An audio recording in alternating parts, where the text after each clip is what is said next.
যে ছোট্ট সূরা পাঠ করলে আল্লাহ তাআলা মনের বাসনা পূরণ করেন, বালা মুসিবত দূর করেন।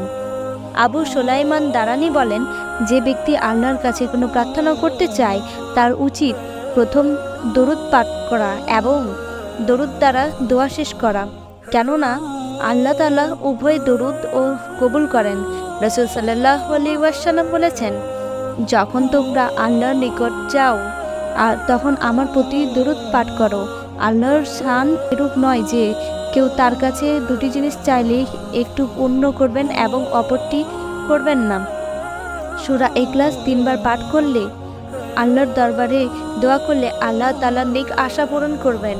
সূরা ইখলাসের উপকারিতা ও ফজিলত সম্পর্কে মুসলিম, তিরমিজি, আবু দাউদ ও নাসাইতে ও একাধিক হাদিস রয়েছে।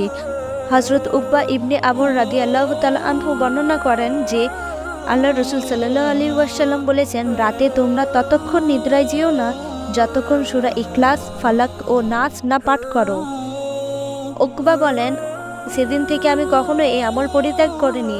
তাছাড়া আবু দাউদ, তিরমিজি এবং নাসাইর এক দীর্ঘ বর্ণনায় রাসূল সাল্লাল্লাহু আলাইহি ওয়াসাল্লাম বলেন, যে ব্যক্তি সকাল সন্ধ্যায় সূরা ইখলাস, ফালাক ও নাস পাঠ করে তা তাকে বালা মুসিবত থেকে বাঁচিয়ে রাখার জন্য যথেষ্ট হয়।